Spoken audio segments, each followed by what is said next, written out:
Hi, my name is Cian McCue, and today I'm going to be doing the second project for Mechanics of Materials, ME 272 at IUPUI. So, little recap, we were analyzing the effects of locomotive railroad track on, on the locomotive on railroad track, the background from the previous project was from used to transport trains, and it was the major mode of transportation for the United States. It's been used since the early 1800s. Same problem, kind of. So steel railroad track, wooden sleepers, or the beams that hold the railroad track. So you have the load from the locomotive, moments about the sleepers. And the thing that we're going to be looking at today specifically, look right here. So the sleepers are 1.79 feet apart.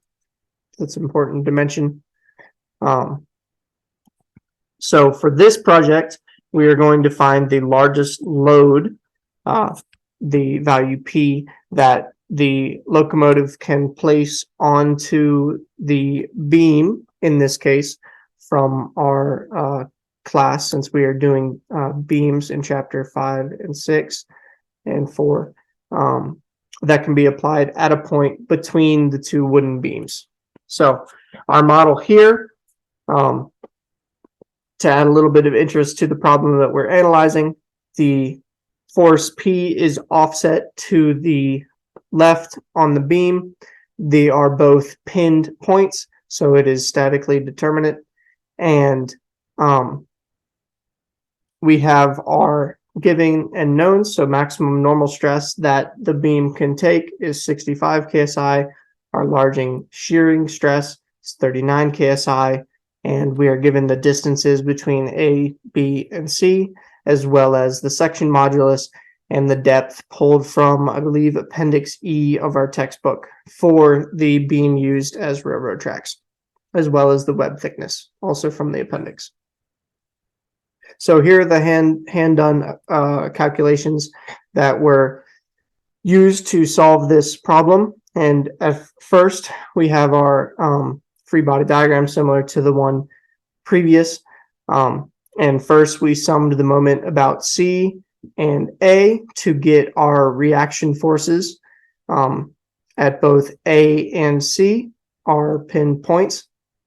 And then we found the shear forces at A and C in relation to P with our variable, and also at B.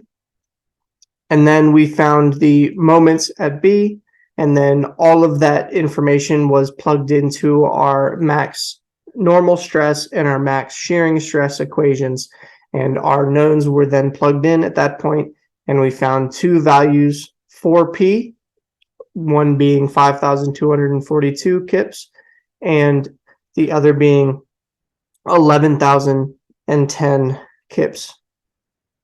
So for the question that we were asking on the next slide. So with our results, given those two values, we will pick the lower of the two values because that will result in a failure of the railroad track. So we are limited by our normal stress, not our shear stress, at 5,242 kips. And you can see with our shear and moment diagrams where how those are visually laid out between the two sleepers. And here are my references for this project. I would like to thank the professor and the rest of my classmates for if they happen to watch this video, or if anyone found this interesting. Thank you.